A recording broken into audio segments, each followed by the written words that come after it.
Anyways, we're back today with Genshin, of course, as usual. But news actually from this game. Who would have thought, right? News? No way. That way moment. Anyways, I'm gonna try to stall as much as I can. See, I'm not even I'm not, I'm not even hiding that fact, because at the end of the day, in game itself, we don't have too much things to do. Outside though, there's some information which I'm glad, and that can imply a lot of things for that one. Another one, and the other one that I'm pretty furious right now. Let's start with the most important one, which is, I mean, it has been said, everybody. It is that Arlecchino is playable actually. So wow, who'd have thought? Not me actually. I really thought it wasn't gonna be playable. We have Arlecchino here. Again, as I mentioned, I really didn't thought Arlecchino was gonna be playable. I thought there was gonna be a Signora moment, but hey, it appears that, as the title says, Arlecchino mains are winning compared to Signora mains, which Signora currently is on TCG. I don't know if that's shameful or even worse. Kinda weird, but I have a lot of implications with this one. That, of course, we still have the full 4.5 update to begin with, so we are not gonna know anything on the future of this, besides the fact that Arlecchino might be the only character. Yeah, it is the only character coming for 4.6.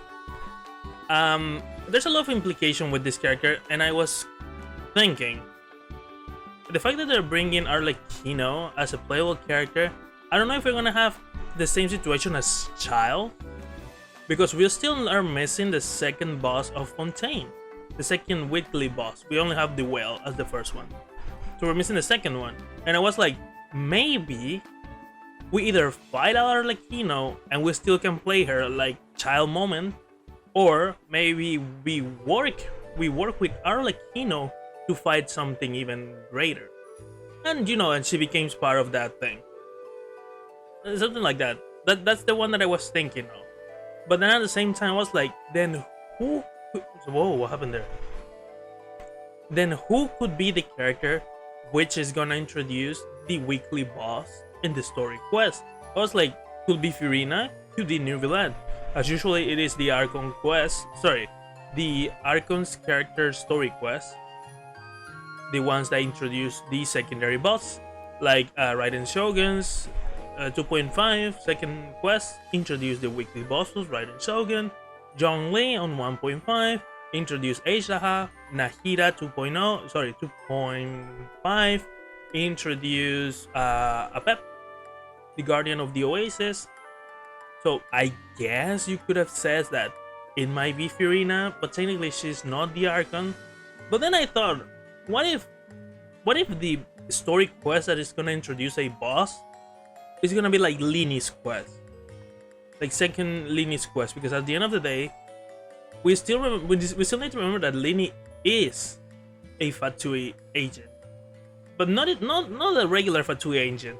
He is from the House of Hearts, the thing that Arlecchino is in charge of.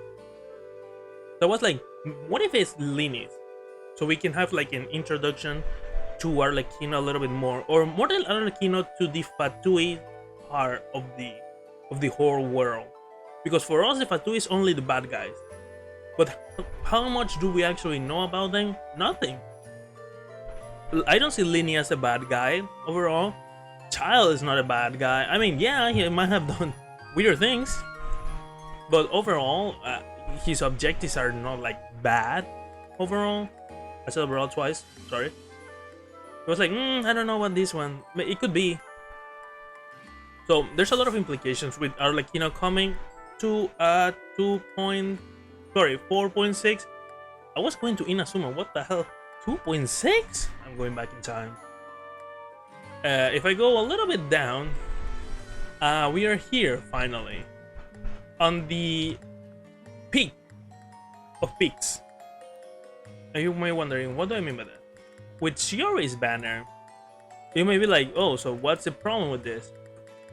First of all, what the fuck is this 4-star selection? Pretty much, you were... I don't know what you did. I don't know what you did here. You were one character away of putting all of the characters on the banner Geo. The two 5-stars are Geo. The two 5-stars are Geo. And the supports itself are Geo itself.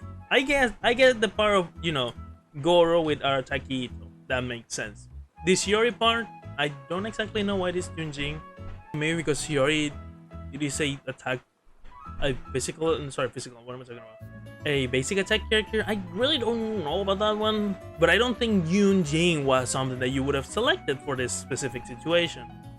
But the one that is aggravating me the most is Dori, because I mentioned that when Dori comes back, I'm gonna C6 Dori. It doesn't matter who in which banner she is. I'm gonna C6 Dori. I was like, okay, that's fine. CHIORI is coming. I was like, maybe I pull for CHIORI anyways. But then the fact that the second banner or the second half, it is Kazuha, I was like, okay, we need to chill out. I missed Kazuha 3 times already since he came out. This might be the 4th one, and I don't want that to be the case. But Dori is here, and I know, when is Dori gonna come back? We will never know. Because at the end of the day, the 3 characters, the 3 supports that we have here are not that great. Goro is too niche, Yunjin is too niche, and Dori itself is Dori. I don't have too much to say about that one. It's Dori in itself. So it's like, are you being serious? A boba. Anyways, I'm noxious because let's go ahead and see in game, of course, the Dori situation, our beautiful Dori situation. The cooler Diona, currently pretty decent, you know, pretty okay. Could be better, 100%. Would I want to invest more? No, at least not right now, until she is C6. So the real question is, what exactly it is so important about C6, and how far am I from C6?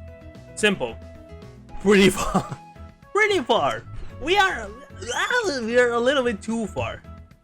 And the C6, it provides me an electric infusion every time I use my E, my elemental skill, which is this one. The thing about the elemental skill itself is that it has 9 cooldown CD. Of course, that's normal. But here it is. Every time you trigger a reaction, it can go down by